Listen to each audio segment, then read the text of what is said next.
The call came on a Tuesday morning while I was reviewing quarterly reports for Sterling Hospitality Group. My assistant buzzed through, "Mr. Sterling, you have a call from Elegant Events Wedding Planning." I almost declined. Then I remembered, my younger brother Marcus was getting married next month.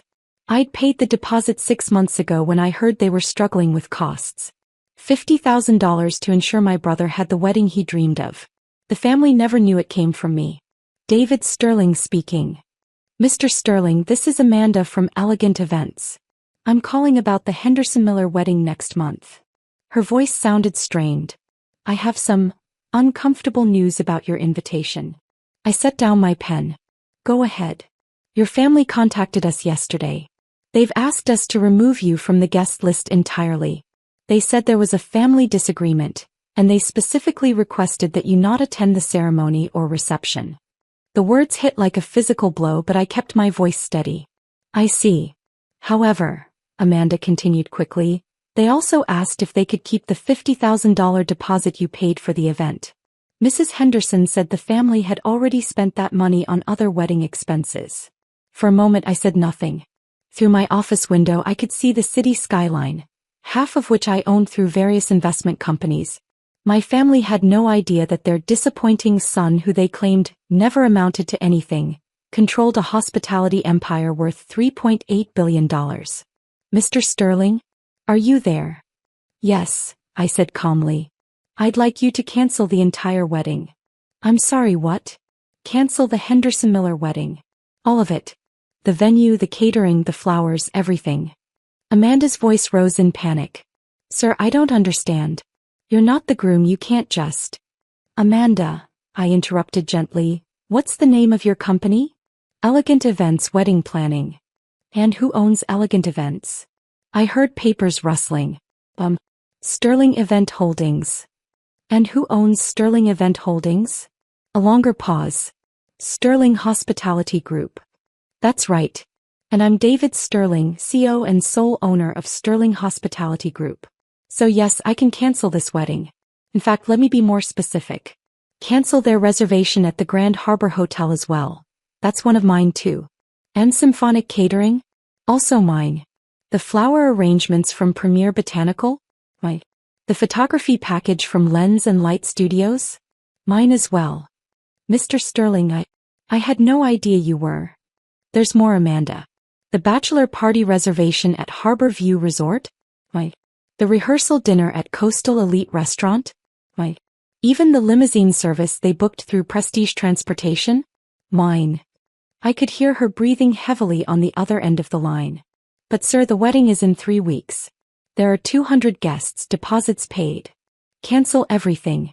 Refund any deposits paid by guests for accommodations. Send the Henderson and Miller families a bill for the full amount they owe, minus my original $50,000 deposit, which I'm keeping as a cancellation fee. Mr. Sterling, this will destroy the wedding. There's no way they can find alternative vendors this close to the date. That's not my problem anymore." After hanging up, I sat back in my chair. 28 years old, and my family still saw me as the college dropout who threw his life away when I left Harvard Business School to start my first company. They had no idea that the small event planning business I'd mentioned casually over the years had grown into one of the largest hospitality empires on the East Coast. My phone buzzed with a text from my mother. "David, we need to talk about your recent behavior. Your attitude toward Marcus and Jennifer has been unacceptable. We think it's best if you don't attend the wedding. We'll be keeping the money you contributed since we've already spent it." I smiled and typed back, "Understood. Enjoy the celebration." What my family didn't know was that I'd been quietly building my empire for 8 years. It started when I dropped out of Harvard, not because I was failing but because I'd identified a gap in the luxury event market. While my family saw my decision as giving up, I was actually walking away from a guaranteed corporate job to bet everything on my vision. The first company, Sterling Events, began in my studio apartment. I planned corporate gatherings and small weddings, working 18-hour days and sleeping on my office couch. My family's response? "David's going through a phase. He'll be back to real work soon." Within 2 years, I'd bought my first property, a small event venue that was struggling financially. My family still thought I was playing entrepreneur, while they focused on my brother Marcus, who was following the traditional path through law school. By year 4, I owned 6 venues across 3 states.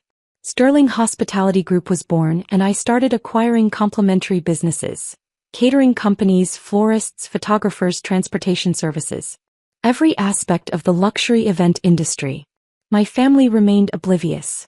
At holiday gatherings, they'd ask about my little business, while discussing Marcus's promising career at his law firm. When I bought my first hotel, a boutique property downtown, I mentioned it casually as expanding into accommodations. They nodded politely and changed the subject. The real growth came in years 6 and 7. I acquired struggling hospitality companies during the economic downturn, rebuilding them into profitable enterprises. Harborview Resort, Grand Harbor Hotel, the entire coastal elite restaurant chain. All companies my family had heard of, never realizing their disappointing son owned them. My phone started ringing 30 minutes after my conversation with Amanda. "David." It was my father's voice, tense and confused. "I just got a call from some woman saying our wedding venue was canceled. There must be some mistake." "No mistake, Dad." "What do you mean no mistake? This is ridiculous. We have a contract."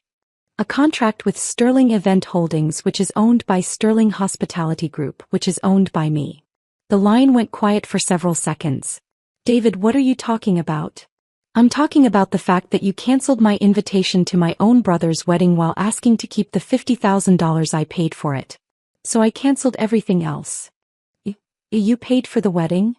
The venue, the catering, the hotel blocks, the flowers, the photography, the rehearsal dinner, the bachelor party, the transportation, all of it goes through companies I own.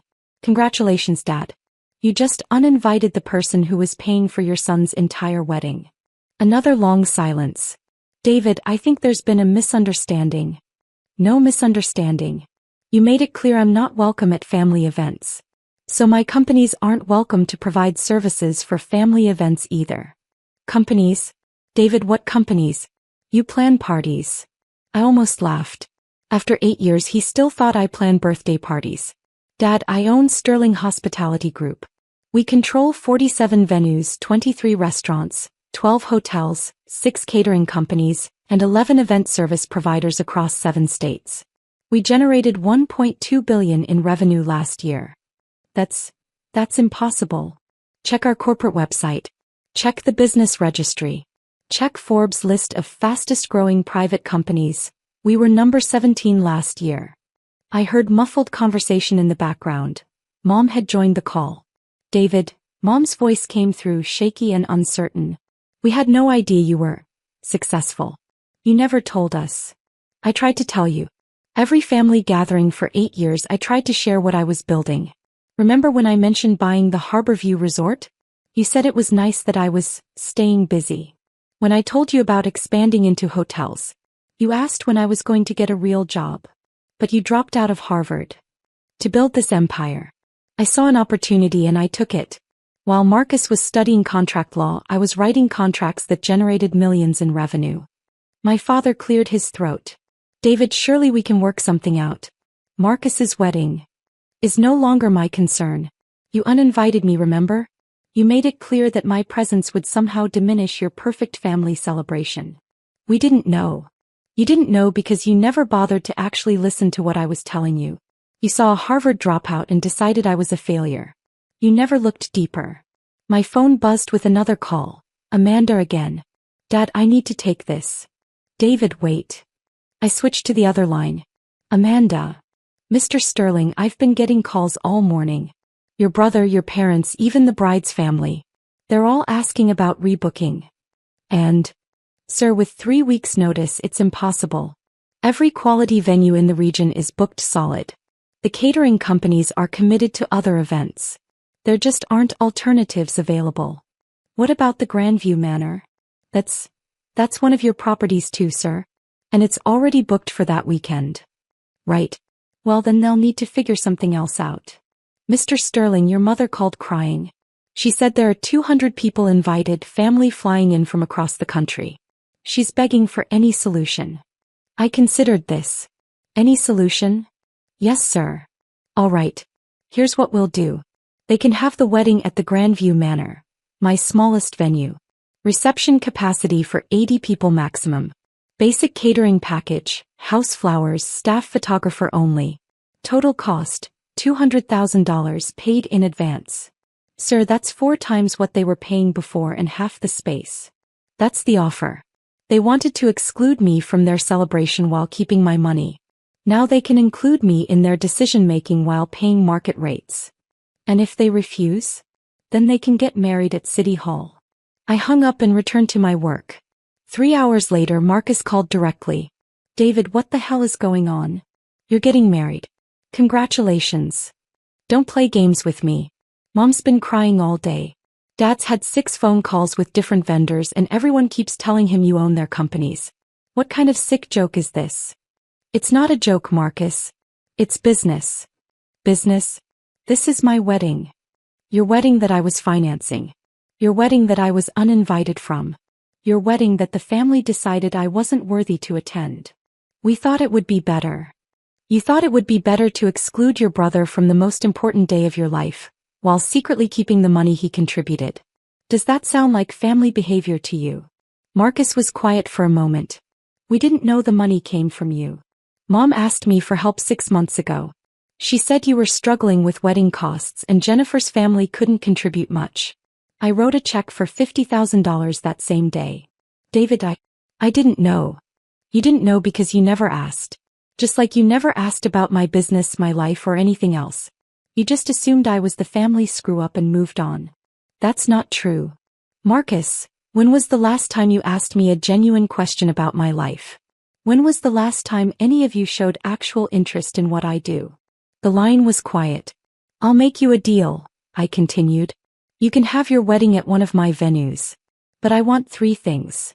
A formal apology from the entire family, an acknowledgement that you misjudged me, and my invitation restored.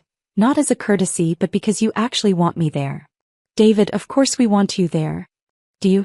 Or do you want my money there? That's not fair. Fair?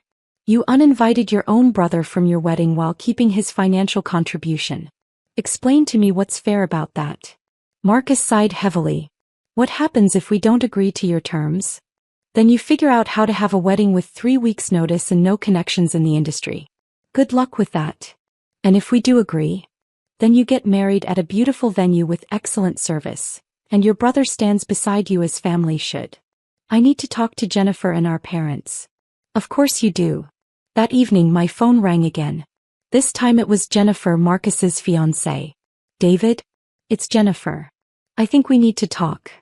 Congratulations on your engagement. Thank you. Listen, I had no idea about any of this. Marcus never told me you were helping with costs, and I certainly didn't know about your businesses.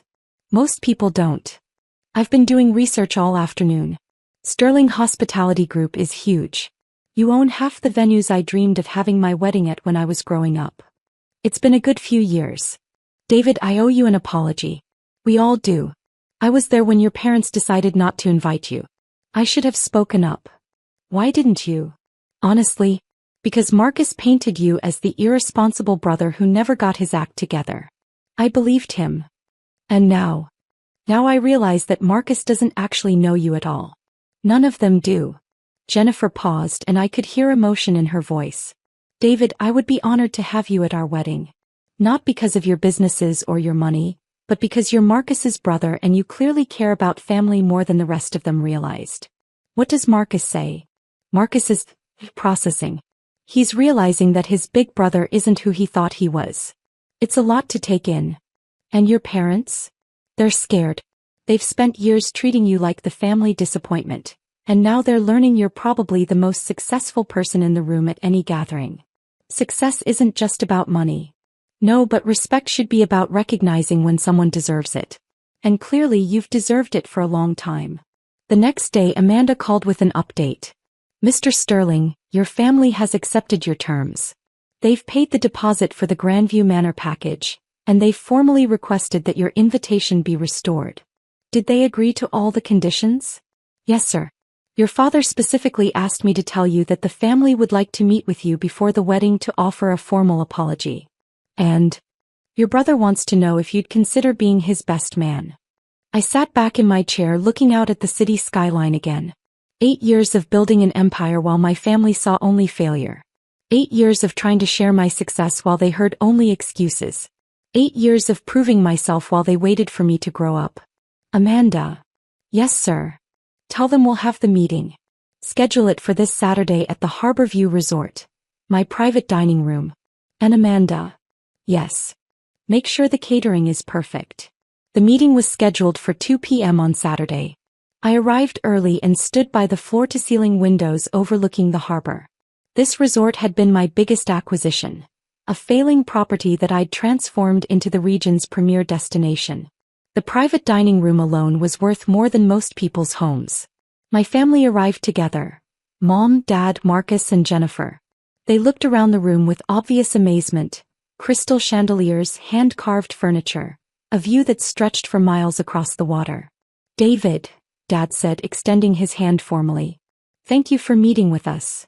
Have a seat. They settled around the mahogany table as servers brought in lunch, prepared by the same kitchen that catered to governors and celebrities. This place is incredible, Mom said quietly. I had no idea that I owned it. I mentioned buying a resort property 3 years ago. You said you were expanding your business.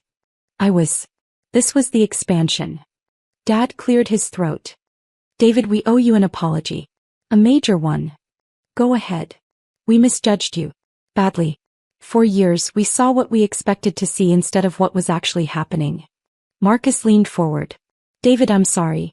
I'm sorry for dismissing your achievements, for assuming you were irresponsible, and for letting the family uninvite you from my wedding. Why did you assume I was irresponsible? Because you dropped out of Harvard. Because you never had a traditional job. Because you never bragged about your success. Would bragging have helped? No, but maybe if you'd been more direct about what you were building. I smiled slightly. Marcus, I told you 3 years ago that I'd acquired a hotel chain. You said, that's nice, and changed the subject to your latest case at the law firm. I didn't realize you meant you owned them. What did you think I meant? He had no answer. Jennifer spoke up. David, we'd like to start over. All of us. We want to know about your life, your business, your plans. We want to be real family. And if I hadn't turned out to be wealthy? What then? Dad answered honestly, then we probably would have continued misjudging you. That's what makes this so shameful. At least you're honest. Mom had tears in her eyes. David, I'm proud of you. I'm proud of what you've built, but more than that, I'm proud that you still wanted to help with the wedding even after how we treated you. You're my family. That matters to me even when it doesn't seem to matter to you. Marcus stood up and walked around the table. David, I know I don't deserve it, but I'd like to ask again. Would you be my best man? I looked at my younger brother, the golden child who'd followed every family expectation, who'd never taken a risk or built something from nothing. For the first time I saw uncertainty in his eyes. He was finally seeing me clearly. Marcus, I'd be honored. The wedding took place 3 weeks later at the Grandview Manor. Despite being my smallest venue, it was still spectacular, overlooking the coastline with gardens that had been featured in architectural magazines. The family that had once dismissed my party planning business watched in amazement as my staff executed a flawless celebration. During my best man speech, I looked out at the 200 guests, many of whom had heard whispered conversations about my business empire throughout the evening. When Marcus and I were kids, I began. He always looked up to me. Somewhere along the way that changed. He started seeing me as the brother who took the wrong path, who gave up on conventional success. I paused, making eye contact with my family. What Marcus didn't realize is that I never gave up on success. I just defined it differently. Success isn't about meeting other people's expectations. It's about building something meaningful and sharing it with the people you love. I raised my glass. To Marcus and Jennifer, may you build something beautiful together, and may you always remember that the best achievements are the ones you share with family. Later, as the evening wound down, Dad approached me on the terrace. David, I have a question. Sure. Why didn't you just tell us? Why let us think you were struggling all these years? I considered this carefully. Dad, I tried to tell you. But more than that, I wanted you to be proud of me for who I was, not what I owned. I wanted you to see that dropping out of Harvard was the right choice, that building something from scratch had value. And we failed that test. You did. But you passed the test that mattered more. Which test was that? Tonight. When you had the chance to choose pride over family, you chose family. When you realized you were wrong, you admitted it. That's worth more than years of recognition. Dad put his hand on my shoulder. I'm proud of you, son. Not just for your success but for your character. You had every right to walk away from this family, and instead you saved your brother's wedding. Family is family, Dad. Even when they don't act like it. As I drove home that night, I reflected on the 8 years I'd spent building my empire in plain sight of a family that couldn't see it. The Harvard dropout who became a billionaire. The party planner who created a hospitality dynasty. The family disappointment who turned out to be the family foundation. My phone buzzed with a text from Marcus. Thank you for everything. I'm sorry it took me so long to see who you really are. I'm lucky to have you as a brother. I smiled and typed back, welcome to the family business.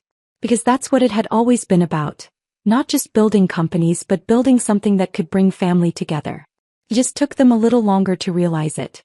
The next morning I woke up to 17 missed calls and 43 text messages.